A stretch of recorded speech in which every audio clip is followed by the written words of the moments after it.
My name's Aaron, welcome back to my channel. How are you? I'm fantastic and I'm doing really well. And today I'm viewing Tom Ford Private Blend Vert de Fleur Eau de Parfum. And this is about 162, but I've just found it for £115, refined with a modern flourish of iris and hyacinth. Tom Ford's floral subversion of classic green captures an exuberant scene where beautiful icons are immiscible and a person uncovers a new world of pleasure. Keynotes are galbanum, hyacinth, petitgrain, iris, butter, oak moss and vetiver fraction. I have no idea what that means. A vetiver fraction? That might be vetiver acetate. Do we have our fragrance samples or full-size bottles? Are we engaged with the high self? Let's get testing.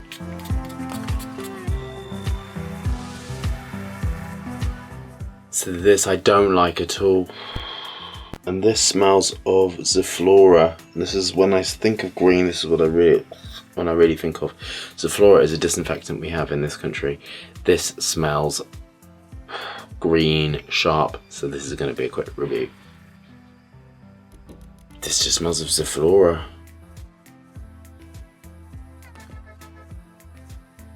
So when I think of green fragrances, this is what I think of. I just don't enjoy it at all. So masses of Hedione. It just smells of Zoflora. Can't remember which one. So this is Hedione and just very dry salicylates in there to dry this out and give it a floral feel.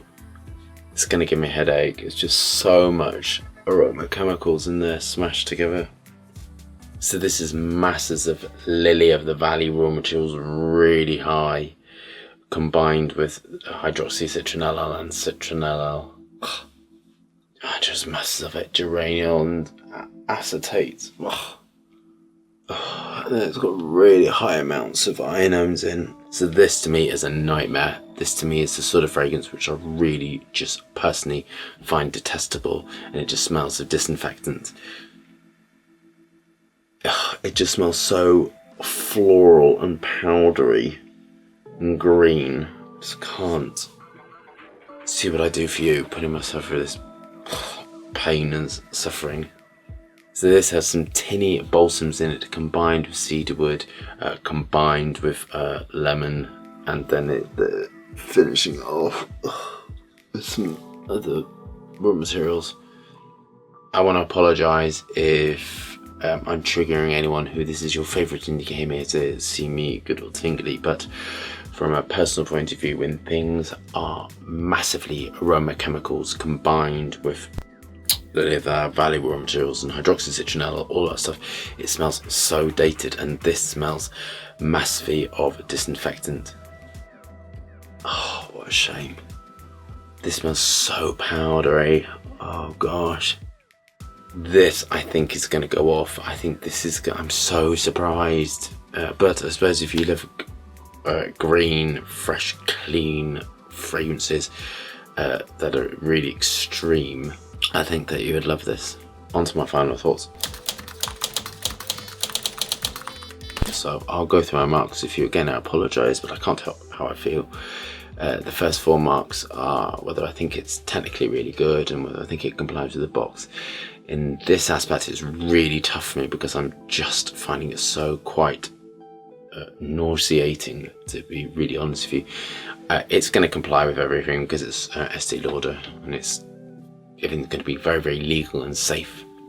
Do I think it's worth the money? This should be about between £80 and £100 because it is massive amount of aroma chemicals, massive amounts of ionones and musks. It's built for cost, this one. Do I like it? I hate it. And it is a disappointment and it's leaving a taste in my mouth, a bitter taste in my mouth. This is bitter green, just packed full of ionones. It smells so dated. I would imagine this being in the 80s and 90s. This smells like a 90s fragrance, and this has some sort of similarities with a fragrance that I detested in the then Eden. There's a fragrance called Eden, which girls used to wear in this, and things in this. I think it's just the high amounts of ionones. I think when things go that high in ionones, I just cannot bear it at all. If you're not sweetening it, if you're not softening this desperately needs some sort of vanillin. This desperately needs everything toned down and some naturals pushed into this massively. Oh, I'm going to master 6 out of 10. I think it's one of the worst things I've smelt personally, and I really want to go and wash. It's irritating my eyes, it's in my mouth, it's filling this room, it's just, I can't cope with it. So my friends, I'm going to go and have a emergency shower, and if you're really interested in how to get something which you really hate off your skin, apply baby oil onto dry skin, apply shampoo onto the baby oil, rinse off and apply shampoo again, and that way you get rid of everything, and that's what I'm going to do. I hope you love that review, because I certainly didn't. Thumbs up and subscribe for more fascinating, interesting content. Ugh, lots of moving hands, lots and lots of fragrance skews, and noxious. Ugh, I hope you're staying safe and well. See you soon.